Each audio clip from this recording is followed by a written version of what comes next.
y vamos a añadir. Cuando queráis os podéis empezar a unir y tú cuando puedas, Mireia.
A todos los que estáis esperando, dadme nada, un par de minutos para que se una nuestra ponente de hoy.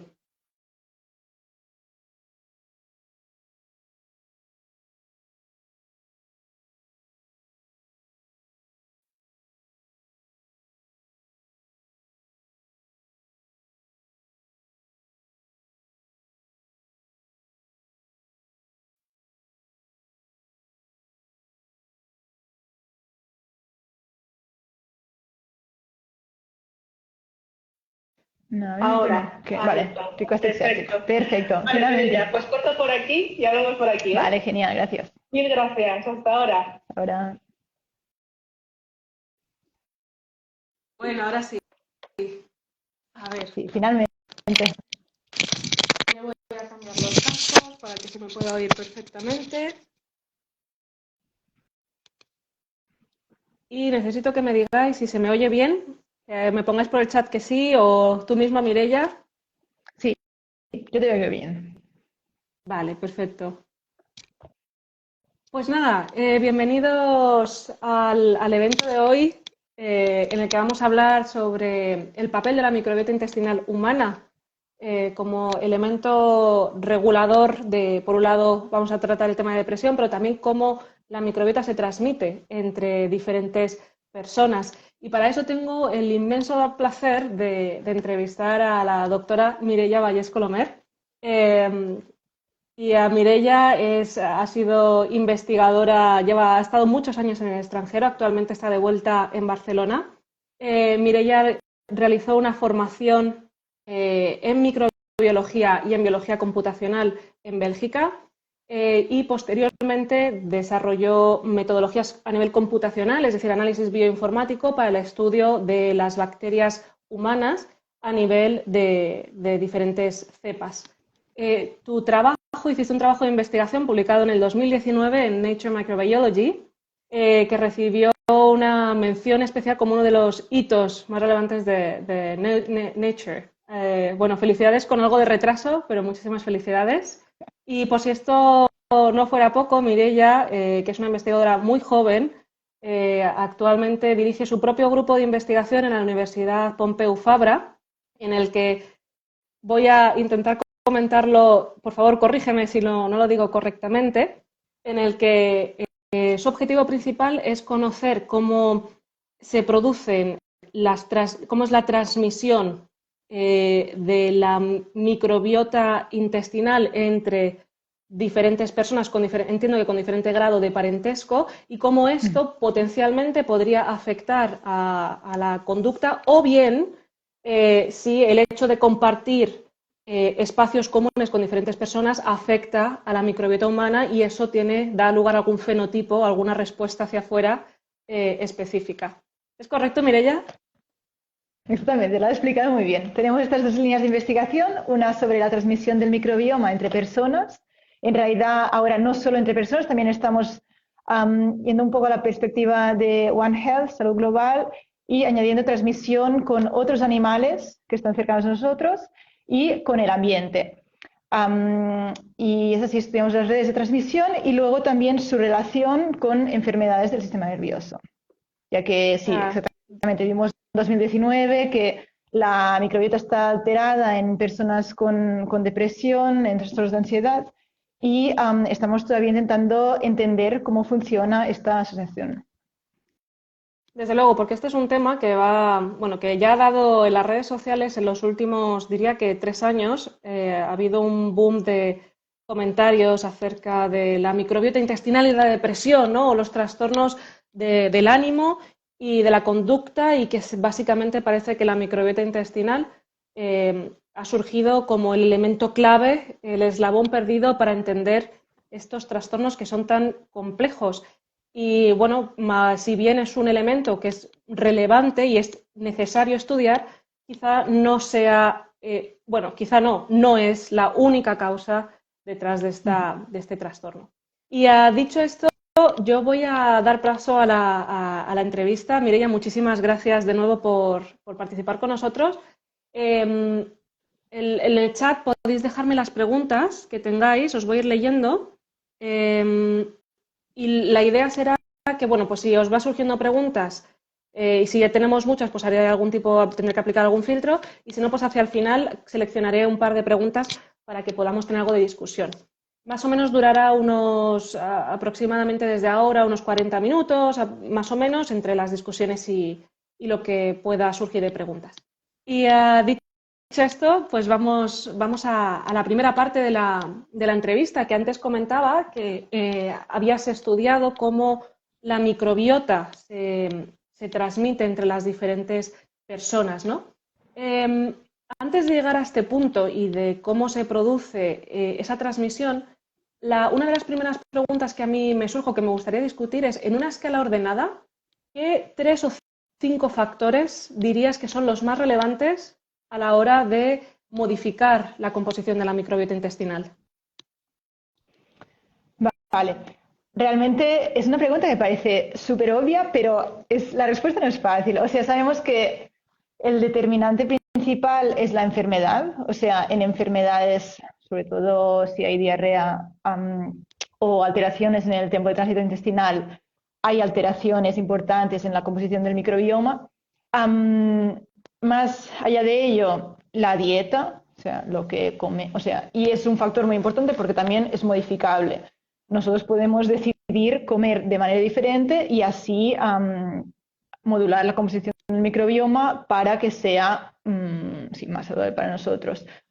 Estos son los dos principales. Luego hay muchísimos más que se han asociado, vemos que son importantes, pero la importancia parece relativa y cambia según el contexto. Sí que hay, por ejemplo, la edad. Nosotros, o sea, los bebés tienen una baja biodiversidad microbiana, cosa que tiene sentido por el tipo de alimentación. Luego adquieren más y más bacterias, y luego en ancianos hay un proceso paralelo a aquello de senescencia inmunitaria, en que nosotros también perdemos diversidad microbiana. Otro es el género. Vemos diferencias que también tienen a ver con los niveles de hormonas, estilo de vida, muchos más. Pero yo diría, o sea, dieta, el más importante porque es modificable, y donde vemos alteraciones más importantes es en enfermedades. Cuando hablamos de enfermedad en general, cualquier tipo de enfermedad, hablamos de trastornos o de enfermedades que afectan al tránsito intestinal.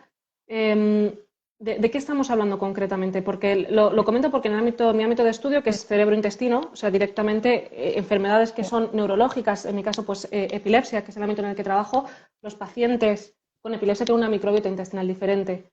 Entiendo que también esto, o sea, que es enfermedad en general, ¿no? O sea, la enfermedad es un parámetro, un agente estresante que afecta a la composición de la microbiota.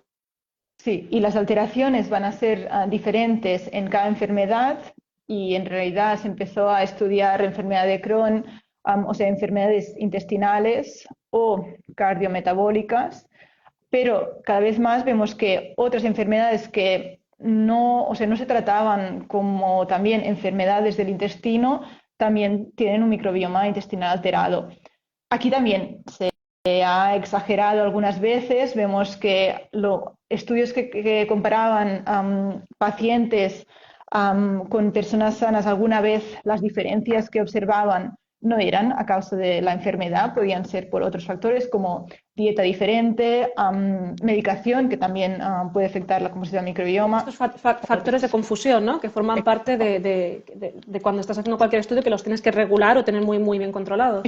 Exacto. Y en el caso del microbioma no siempre se han estudiado bien o incluido. Sí, estoy totalmente de acuerdo.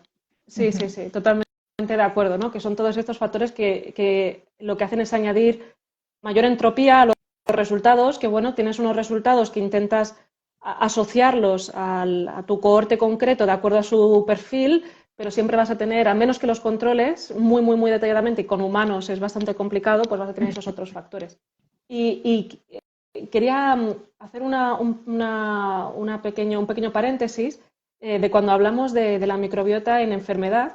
Me gustaría rápidamente discutir contigo que es interesante cómo la microbiota, en función de qué enfermedad sea, puede estar presente o menos presente. Y algunas veces se considera, ¿no? Pues voy a ponerlo de una forma más específica.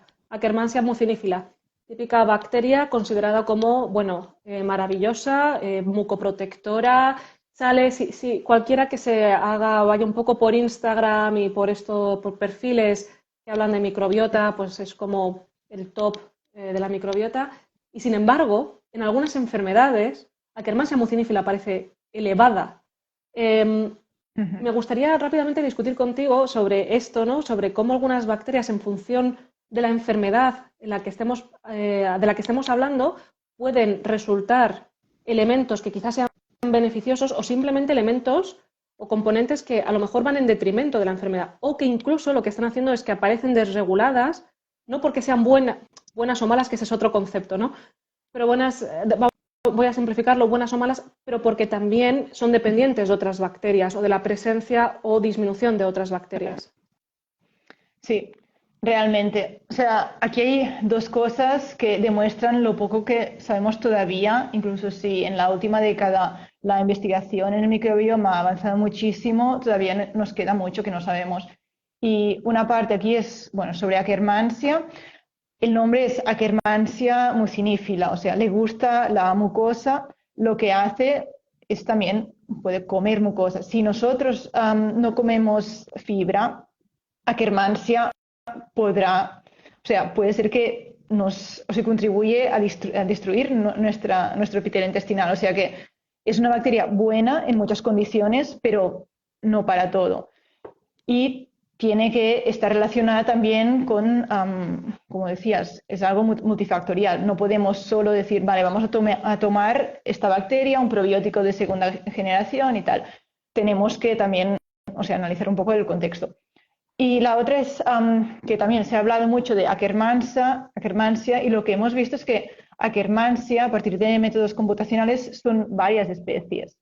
Y hay una de ellas que sí que está relacionada con el índice de masa corporal, que vemos que está en baja abundancia en personas con obesidad, pero hay otras especies de Akkermansia que, según con qué técnica se utilizaba para secuenciar, no se distinguían, que realmente no tienen esta asociación. Y no sabemos cuál es la función de estas otras Akkermansia en nuestro microbioma.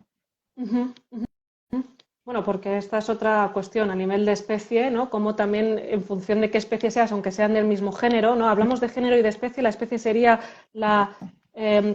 el nombre formado por el género más el siguiente epíteto, que sería, todo esto conformaría el nombre del producto de especie. Hablamos de género cuando nos referimos la primera parte del nombre de la especie. Pues incluso organismos que pertenecen al mismo género, si son especies diferentes, pueden tener contribuciones a una enfermedad sustancialmente diferentes, ¿no?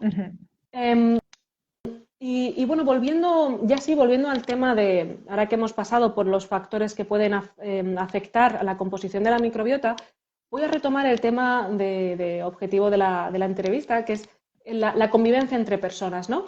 Una de las preguntas que algún colega me preguntaba cuando le hablaba de esta entrevista, dice, oye Laura, pero ¿tú sabes cuánto tiempo tarda la microbiota en asemejarse entre personas que son convivientes del mismo lugar?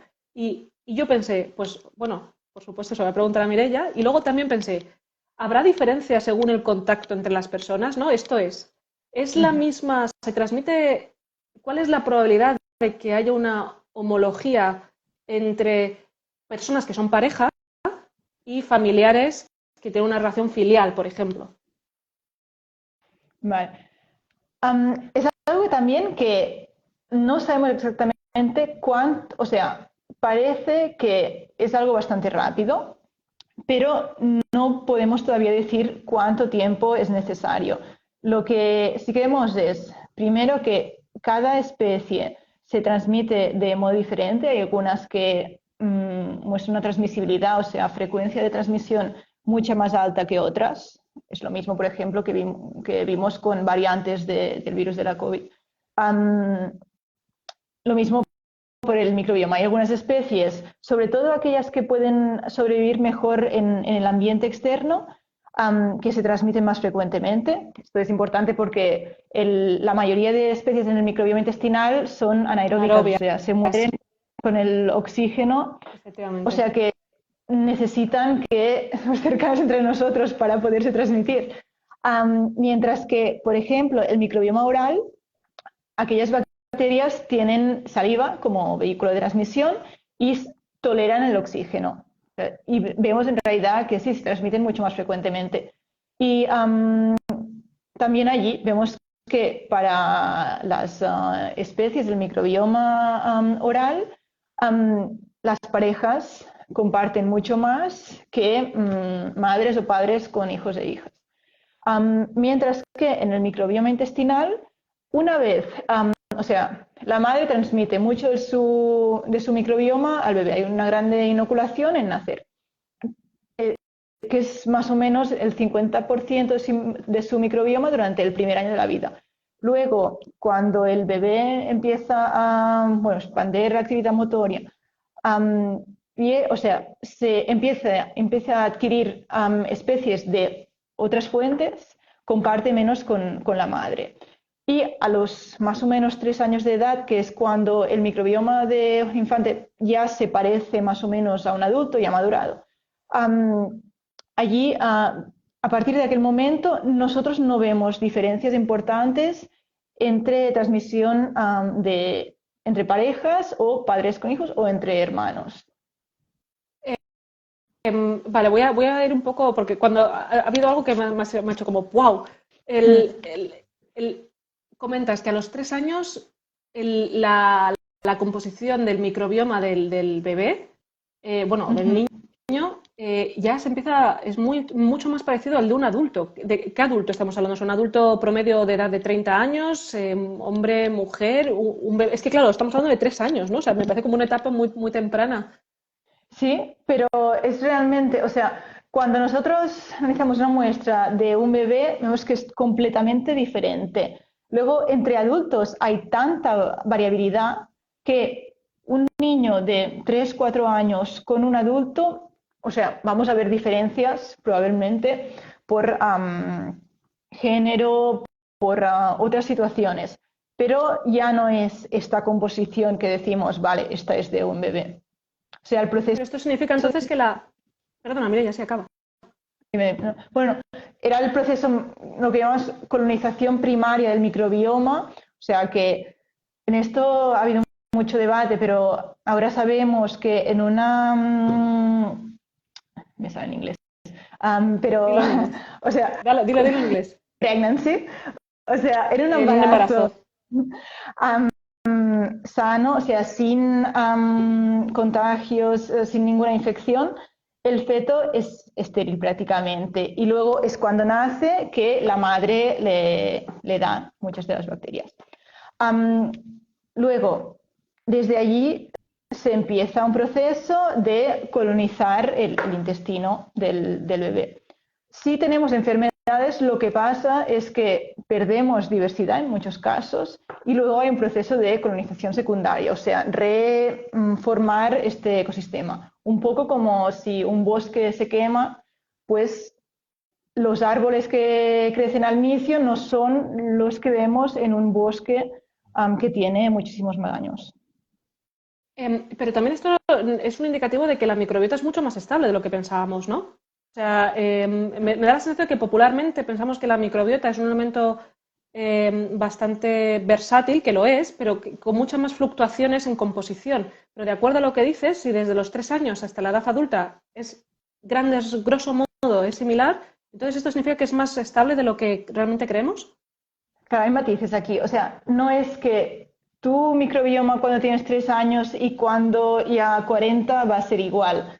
Si cambias tu dieta, tu estilo de vida, va a cambiar. Pero hay tanta variación entre adultos que la tuya va a ser diferente de tu misma composición dentro de unos años, pero también un niño de 3 años puede parecerse más a un adulto de 40 que a otro niño de 3.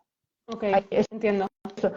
Es una estabilidad relativa. Lo que vemos a nivel de cepa de bacteria es que en unos 6 meses, si no ha habido ninguna intervención, tu microbioma es más o menos el mismo, también a gran escala. O sea, hay fluctuaciones también, bueno, se habló de ritmos circadianos, ciclo menstrual, o sea, hay también otras variaciones, pero no composición en general. Ok. Preguntan por el chat, ¿hay diferencias en el desarrollo de la microbiota entre bebés nacidos de manera natural versus los que nacen por cesárea? Buena pregunta. Esto es importante y se ha estudiado muchísimo. Vemos que sí, que realmente en un parte por cesárea la transmisión de madre a bebé se corta, o sea que no hay esta inoculación en nacer. Y esto podría explicar que bueno, personas nacidas por cesárea tienen más alergias y enfermedades autoinmunes. Pero en la parte de transmisión del microbioma lo que vemos es que después de los 3 años, más o menos, ya no se ven muchas diferencias en lo que tú compartes con tu madre, si es nacido por parto vaginal o por cesárea. Lo que no quiere decir que no hayan ventanas importantes en tu desarrollo en que sea necesario tener ya antes estas bacterias. Bueno, ese es uno de los temas de los que estoy trabajando, que es precisamente cómo la modulación de la microbiota intestinal, incluso también durante el embarazo, como la modulación de la microbiota intestinal de la madre, mediante, en mi caso, la aplicación de antibióticos, puede afectar a genes del neurodesarrollo en las etapas más tempranas del delivery, ¿no? ¿Ves? Me pasa a mí también del parto, una vez hecho el parto. Entonces, en este escenario, ¿no? de transmisión de la microbiota, y que dices, no, en 6 meses, si no ha pasado nada destacable, la microbiota es relativamente estable. Bien, aquí me surgía la siguiente pregunta. Si existe transmisión interindividual y una de las personas tiene una enfermedad inflamatoria intestinal, por ejemplo, ¿no? Que bueno, dentro de todo el repertorio de las razones o de los factores que motivan una enfermedad inflamatoria intestinal, pues uno de ellos podría haber un componente de la microbiota intestinal, o por ejemplo un paciente con síndrome de intestino irritable en el que empezamos a saber también que hay una composición microbiana característica. Lanzo la bomba. ¿Significa esto que enfermedades que hasta el momento consideramos no transmisibles deberíamos empezar a considerarlas relativamente o potencialmente transmisibles? Vale, esto es también un tema importante y que nos preguntaron muchísimas veces cuando se publicó el estudio en Nature en enero. Nuestro estudio fue en personas sanas, o sea, tenemos que entender cómo funciona la transmisión del microbioma para luego ver cómo se altera en enfermedad. Es un poco lo mismo que hace unos años se hablaba de alteraciones del microbioma en enfermedades sin saber muy bien cómo era una microbioma sana. Sí. Vale. O sea, esto Y aquí, así que la respuesta directamente es todavía no lo sabemos.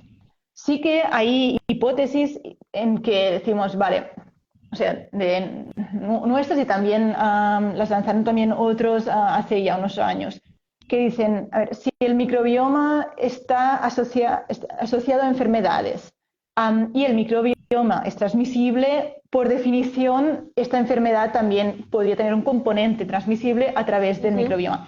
No quiere decir que esta enfermedad sea una enfermedad infecciosa, sí, pero sí que puede haber un componente transmisible.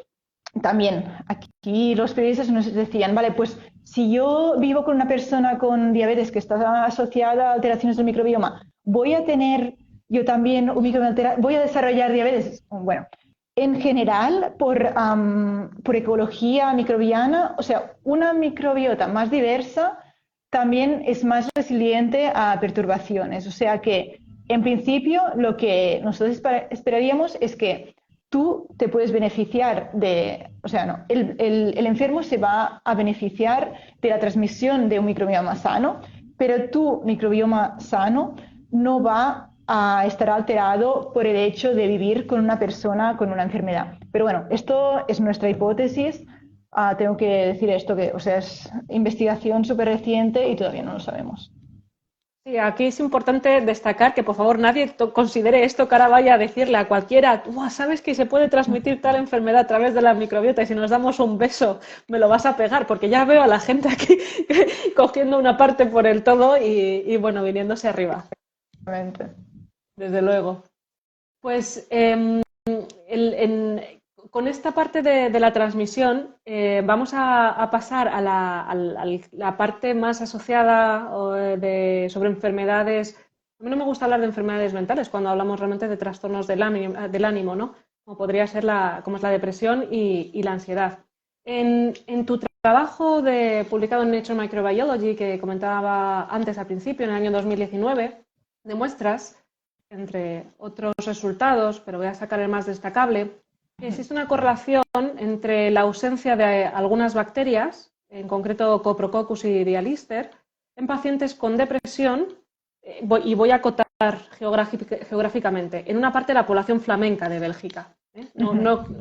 Para aclarar, para las personas que nos están escuchando, no es en todo el mundo. Al mismo tiempo que observabas el aumento de otras bacterias, ¿no? Como Fecalibacterium y Coprococcus.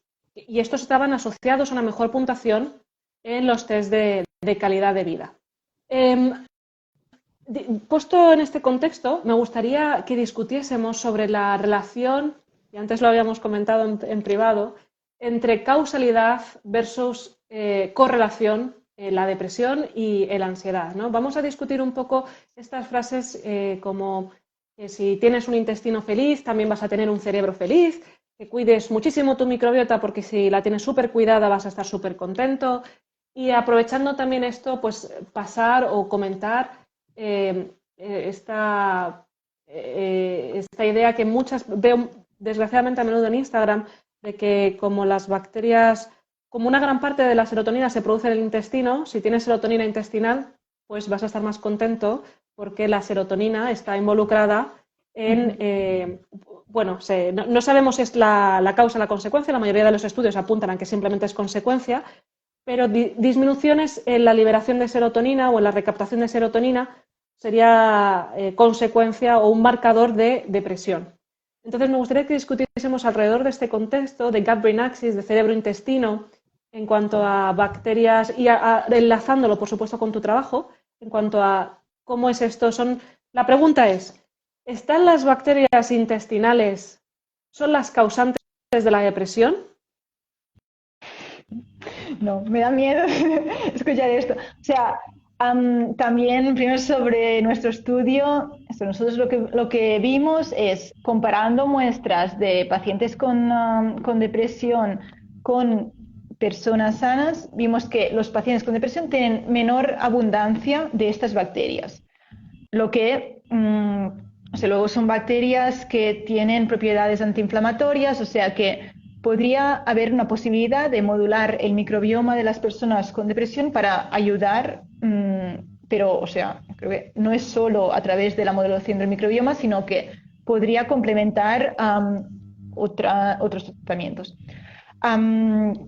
O sea, nosotros, o sea, sí que es verdad que hay muchos pacientes con depresión que no responden bien a mucho de la medicación, o sea que hay un interés en intentar desarrollar otros métodos que podrían ser modulación del microbioma, pero también, bueno, hay otras formas.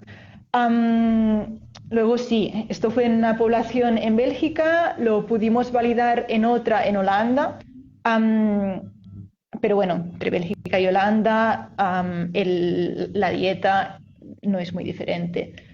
O sea que podría ser que en otras poblaciones se ven otras alteraciones. Entonces lo que creemos es que quizás no es tanto la especie lo que es importante, sino las propiedades que te da esta. O sea, en este caso, menos bacterias antiinflamatorias en personas con depresión. Y claramente, allí es una asociación, no sabemos si causa, efecto, esto en este caso no se sabe. Fue un primer estudio a nivel de población completamente observacional. Mireia, una pequeña pregunta. ¿Qué entendemos por bacterias antiinflamatorias para que lo entendamos todos? Son bacterias que producen moléculas que pueden ayudar a disminuir la inflamación intestinal. También es importante ver que si tienes inflamación, o sea, pueden reducir estos niveles. Si no tienes, en una persona sana, pues quizás no van a hacer nada. Y esto es importante porque, bueno, como sabéis, ahora podemos ir a la farmacia y comprar probióticos sin receta, sin nada. Y o también el médico algunas veces nos lo receta, pero muchas veces, o sea, no nos fijamos mucho en la composición, o sea, ni en la dosis, ni en qué especie, qué cepa hay allí. Probióticos, marca blanca, ¿no? Es como todo vale aquí, ¿no? De hecho, a veces compras probióticos, pero ni siquiera están definidos cuántas CFUs, ¿no? Que esto viene de Colony Forming Units, de unidades formadoras de colonia, no te indican cuántas son, lo cual ya sale del concepto de probiótico, o no te indica exactamente cuál es la cepa concreta, o no los estudios que hay detrás de ese probiótico no demuestran que realmente sea bueno para la salud, sino simplemente muestran que son inocuos. Esta es otra cuestión, ¿no? Sí. O sea que, pero bueno, en general pensamos, vale, en teoría podría ser una forma o sea, podría ser una terapia que una vez sabemos realmente qué dosis y qué bacteria, pues podría funcionar. En algunos casos también se tiene que ver esto. Pero claro, no siempre y también, o sea, aquí causa-efecto es algo importante porque si es, bueno, o sea, quizás en algunos casos creemos que podría ser que son las dos, o sea, que hay allí un loop. Y en este caso, pues bueno, o sea, modular el microbioma hacia una composición más típicamente sana, pues puede ser algo positivo. Pero tenemos que ver luego si esto realmente influye en la enfermedad.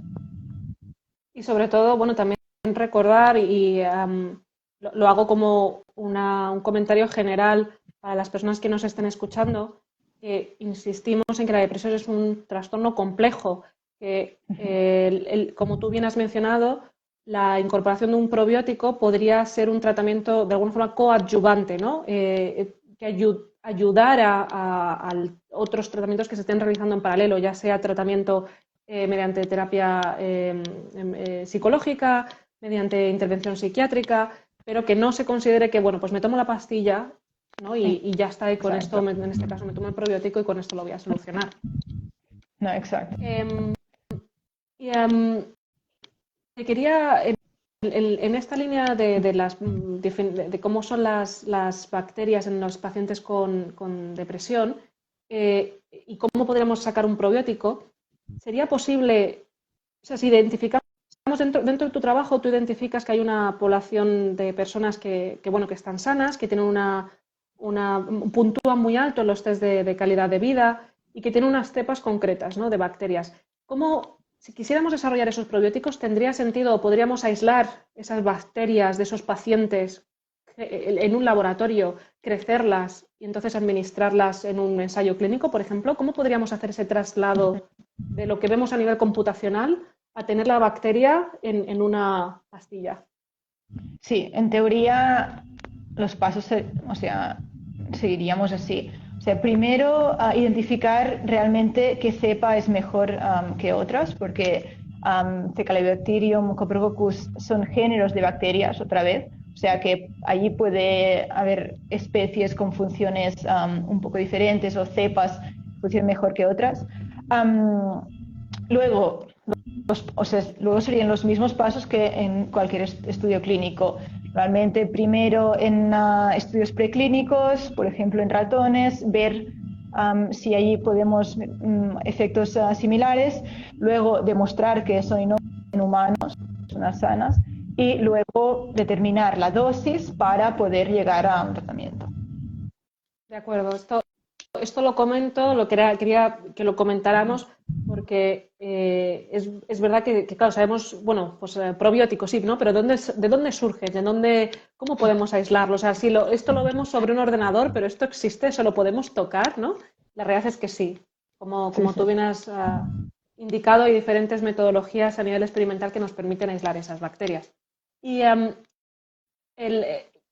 retomando y mezclando tus dos trabajos, en tu otro trabajo también comentabas la composición de la microbiota, que varía entre ciudades, ¿no? O sea, entre ciudades la posibilidad de que la microbiota sea similar pues se reduce. ¿Qué tan extensibles son entonces los resultados que tú nos has mostrado, que aparecen en tu publicación del 2019 sobre esta cohorte en Bélgica versus a lo que conocemos en la población española, si es que tenemos datos? Realmente en la población española todavía hay pocos datos de metagenómica, o sea, de análisis del microbioma por secuenciación. Vamos a generar más. Sí hay un estudio que realizamos en colaboración con la Universidad Complutense de Madrid durante el COVID y en que se intentaba ver alteraciones en el microbioma durante la pandemia, personas que estaban aisladas, qué pasaba allí. Y realmente vemos que a grande escala los cambios son más o menos los mismos. O sea, bacterias relacionadas con la inflamación que están en mayor abundancia, en este caso, en personas con la enfermedad o con marcadores, o sea, más nivel de estrés, por ejemplo. Y creemos que en general es un poco esto, o sea, quizás de poblaciones diferentes vemos, según el estilo de vida, dieta diferente, vemos especies diferentes, pero las propiedades de estas bacterias van a ser parecidas. ¿Significa esto entonces que de alguna forma dentro de la gran heterogeneidad de la composición microbiana a nivel interindividual hay una serie de patrones que nos permiten establecer unas rutas o que nos podrían ayudar a establecer un camino a la hora de abordar algunas patologías? Sí, claramente. O sea, hemos empezado diciendo, vale, no se sabe realmente tanto como se dice algunas veces sobre el microbioma, pero se ha avanzado muchísimo y realmente sí que después de muchísimos estudios hay ya muchas muestras disponibles. En 2019 dijimos, vale, es un estudio gigante porque teníamos 1000 muestras. Ahora en el de transmisión tenemos casi 10.000. Y analizando más muestras también vemos patrones y vemos que hay algunos que son específicos de alguna enfermedad, otros más generales, pero sí que estamos empezando a ver características que se comparten entre varias alteraciones. Independientemente de la localización geográfica. Exacto, sí. O sea, por ejemplo, en países, sobre todo en el sur global, donde en general vemos que hay más diversidad del microbioma, también son poblaciones en general que toman menos antibióticos, menos alimentos ultraprocesados, o sea, un estilo de vida más tradicional, hay más diversidad. Y en general nosotros vemos que una diversidad, o sea, más diversidad es una cosa positiva. En muchas enfermedades lo que hay es una reducción de esta diversidad. Pero aún así hay más ese pero. Las bacterias que vemos alteradas o asociadas con casos diferentes son o la misma bacteria o bacterias con características similares. Interesante. ¿Significa entonces esto que de alguna forma estaríamos más cerca de la... ponen por el grupo, por el chat, enhorabuena por su trabajo y gracias por la advertencia de no venirnos arriba. Sí, luego. El hecho de que existan, empezamos a sacar patrones, ¿no? Esto nos facilita entonces estamos más cerca de la medicina en términos de probióticos personalizada. Sí, claramente. O sea, no estamos todavía allí, pero cada vez estamos más cerca. En realidad, ahora se habla también mucho del trasplante de heces.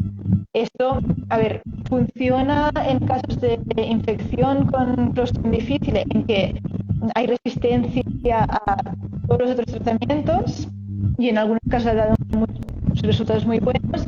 Se está estudiando en modo experimental en muchas otras enfermedades, pero claro, aquello es administrar heces de una persona sana, pero con una composición desconocida, en algunos casos se cuenta, pero bueno, o sea, algo muy general para todos. Es un poco el contrario de la medicina personalizada.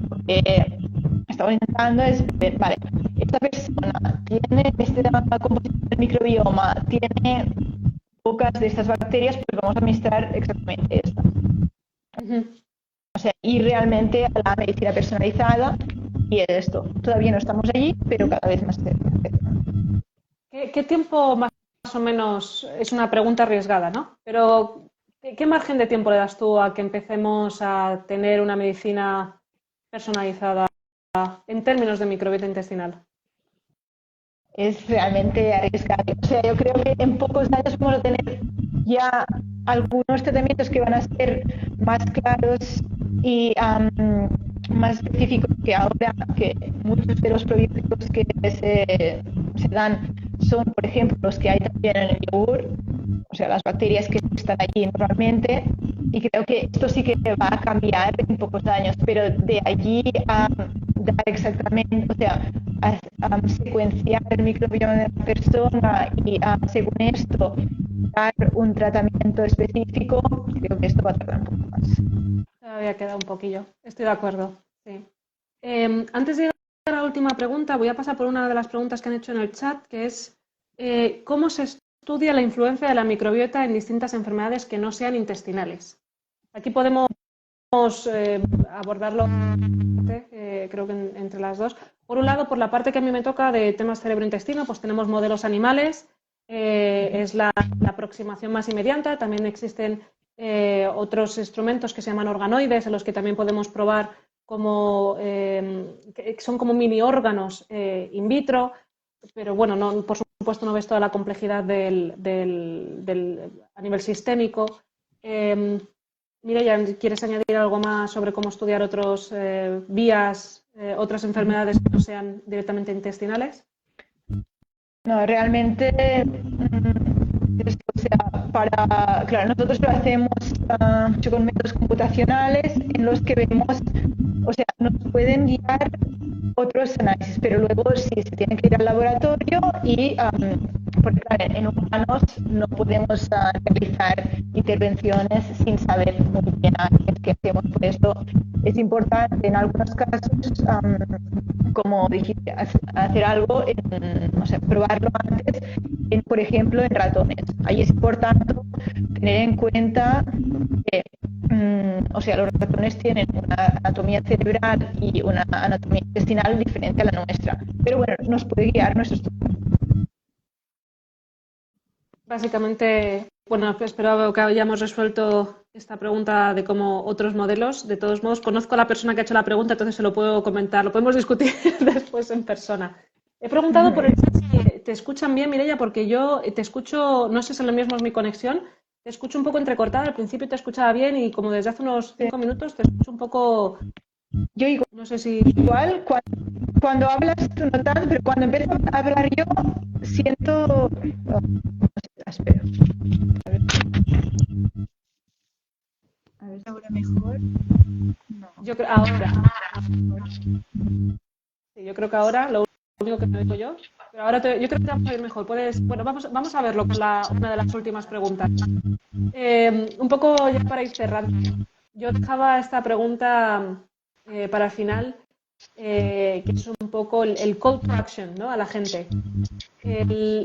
La pregunta clave es, vale, hemos visto que existe esta transmisión de la microbiota, que puede estar patrones de microbiota entre diferentes enfermedades, que podría, bueno, que está relacionada, al menos existe una correlación de la composición de la microbiota con enfermedades, con trastornos del estado del ánimo.